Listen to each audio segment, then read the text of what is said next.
அனைவருக்கும் வணக்கம். சுட்டி என்று அழைக்கப்படும் மவுஸை திறம்பட பயன்படுத்துவது எப்படி என்பதை விளையாட்டு முறையில் கற்றுக்கொள்ள உதவும் இணையதளத்தை பற்றி நாம் அறிந்து கொள்வோமா? வாருங்கள். உங்களுடைய கூகுள் தேடுபொறியில் மவுஸ் ஹவுஸ் என்று தட்டச்சு செய்து என்டர் கீயை கிளிக் செய்யவும். முதலில் தோன்றும் இந்த mousepractice.com என்ற லிங்கை கிளிக் செய்தால் mousepractice.com என்ற இணையதளத்திற்கு செல்லும்.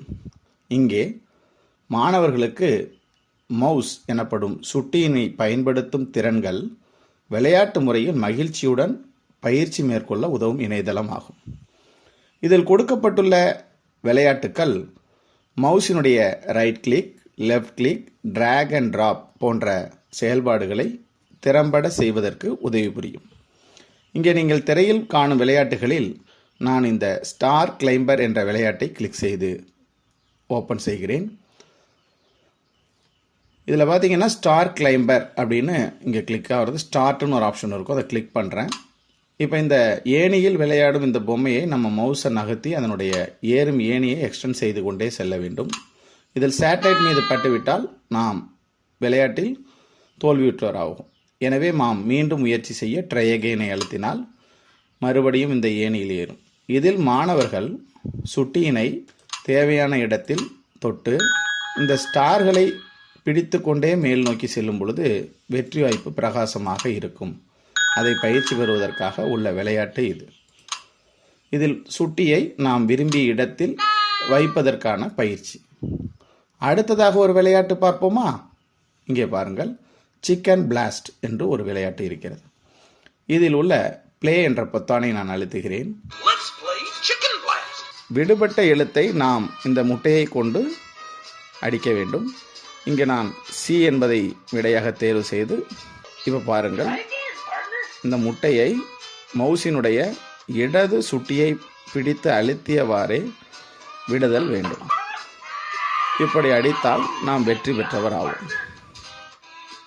மிகவும் மகிழ்ச்சியான விளையாட்டு இது. ரெஃப்ரெஷ் பட்டனை கிளிக் செய்தால் மீண்டும் மீண்டும் இதே விளையாட்டை நாம் வெவ்வேறு எழுத்துக்களுக்கு விளையாடலாம். பல விளையாட்டுகள் வந்த வண்ணம் இருக்கும். நாம் தொடர்ச்சியுடன் விளையாடலாம். இந்த விளையாட்டு இந்த டிராக் அண்ட் டிராப் ஸ்கில்லை டெவலப் செய்வதற்காக உள்ளது ஆகும். சரி, பாருங்கள், அடுத்து ஒரு விளையாட்டை நாம் பார்க்கலாம். ட்ரா த ஹில் என்ற இந்த விளையாட்டை நான் இப்பொழுது ஓப்பன் செய்து கொள்கிறேன். இது மாணவர்களுக்கு சுட்டியை அழுத்தியவாறே ஒரு கோட்டினை வரைவது எப்படி என்ற பயிற்சியை அளிப்பதற்காக உள்ளது. தற்பொழுது இந்த நகரும் இந்த காரினுடைய பாதையினை நாம் வரைய வேண்டும். அதற்கு இங்கே தோன்றும் இந்த திரையில் நாம் மவுஸினை லெஃப்ட் கிளிக் அழுத்தியவாறே அப்படியே இந்த பென்சிலில் கோடு போட்டே போனால் இந்த கார் அது மேலே அப்படியே ட்ராவல் ஆகி வரும். இது எதுலையாவது மோதிருச்சு அப்படின்னா நாம் இந்த விளையாட்டில் மீண்டும் விளையாட வேண்டியிருக்கும். தற்பொழுது பாருங்கள், இது மோதி அப்படியே நின்றுவிடும். ஸோ மிக நேர்த்தியாக மவுஸை பயன்படுத்தி கோடு வரைதல், கண்டினியூவாக லெஃப்ட் கிளிக் அழுத்தி ட்ராக் பண்ணுறது அப்படிங்கிற ஸ்கில்லை டெவலப் பண்ண இந்த கேமானது வடிவமைக்கப்பட்டு இருக்கிறது. இப்படி இதில் நிறைய விளையாட்டுகள் இருக்குது. அதில் மாணவர்களுக்கு எந்த திறன் மிக அதிகமாக தேவைப்படும் என்பதை ஆசிரியர்கள் முடிவு செய்து அதற்கு பயிற்சி அளித்தால் மாணவர்கள் மகிழ்ச்சியுடன் சுட்டியினை பயன்படுத்த கற்றுக்கொள்வர். நன்றி, வணக்கம்.